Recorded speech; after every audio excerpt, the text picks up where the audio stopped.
bahkan ada mertua Rasulullah yang bahkan sahabatnya sendiri ya, Masya Allah. Nah ini bagaimana nih Ustadz Syam, perlakuan sikap Rasulullah terhadap para mertuanya dan bagaimana Rasulullah sebagai menantu menangani konflik dalam rumah tangga ketika mertua harus ikut campur. Silakan Ustadz Syam. Bismillahirrahmanirrahim. Alhamdulillahirabbil alamin wassalatu wassalamu ala asyrafil anbiya'i wal mursalin sayyidina Muhammadin wa ala alihi wa sahbihi ajma'in.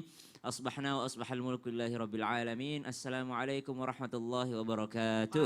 Waalaikumsalam warahmatullahi wabarakatuh. Guru-guru kami yang dimuliakan Allah Subhanahu wa taala, Kak Aca, Ustadz Maulana, Ustazah Lulung dan seluruh guru kami yang sedang menyaksikan Islam itu indah dan seluruh jamaah yang dimuliakan Allah.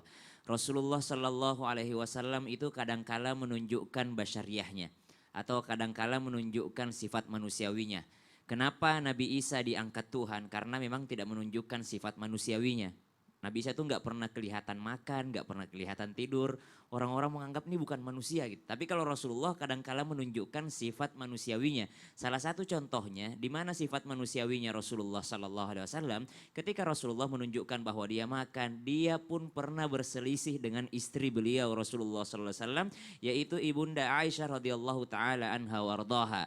Ketika Rasulullah Sallallahu Alaihi Wasallam berselisih dengan ibunda Aisyah, maka kata Rasulullah, jadi gimana dong, apa maumu?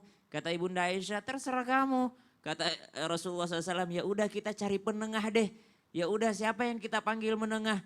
Ya menengahkan permasalahan kita. Umar, jangan Umar dia kan sahabat kamu. Siapa dong?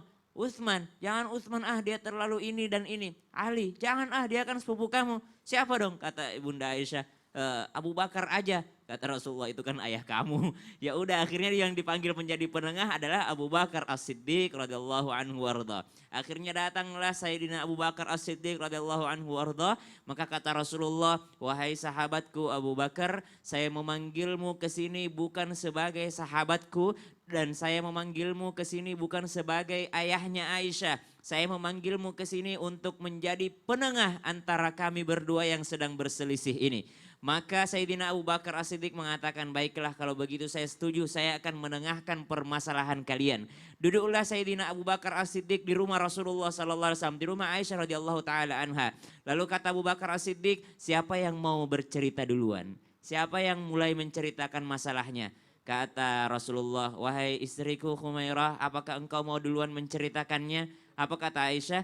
Kata Aisyah, engkau aja duluan ya Rasulullah, tapi tolong ya, jangan bohong, ceritakan sejujur-jujurnya. Kamu aja duluan yang cerita, tapi jangan bohong, ceritakan sejujur-jujurnya. Mendengar hal ini, Abu Bakar As-Siddiq sebagai ayah daripada ibunda Aisyah radhiyallahu taala anha wardaha langsung berdiri mau mukul Aisyah. Berani-beraninya orang ini. Nabi itu belum diangkat sebagai nabi saja, udah digelar Al-Amin.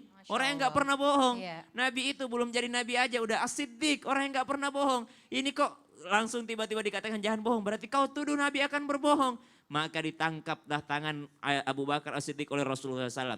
Kata Rasulullah, saya panggil kau ke sini bukan untuk menghukum anakmu. Saya panggil kau ke sini untuk yang namanya menengahi kami. Maka duduklah Abu Bakar As-Siddiq, maka Rasulullah SAW akhirnya Abu Bakar As-Siddiq pulang ke rumahnya Aisyah radhiyallahu taala anha langsung memeluk Rasulullah SAW.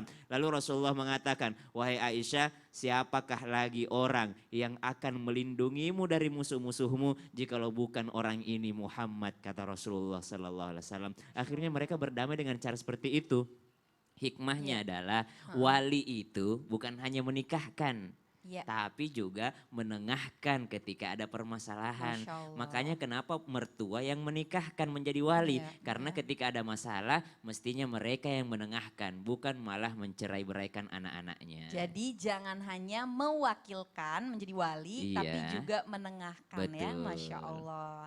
Terima kasih banyak Ustadz Syam. Sama-sama. Ya Ustadz Syam ini langsung saja nanti akan ada ensiklopedia Islam yang sebentar lagi akan dibacakan oleh Ustadz Syam. Nah jamaah sekali lagi ya, ini dari guru-guru kita tadi jangan lupa untuk selalu menganggap mertua itu adalah orang tua kita sendiri dan selalu berbakti, dan jangan menimbulkan rasa cemburu kepada mertua kita sendiri. Dan bagaimana tadi Rasulullah SAW menunjukkan bagaimana sikapnya terhadap mertuanya dan bagaimana mertuanya menengahi masalah mereka.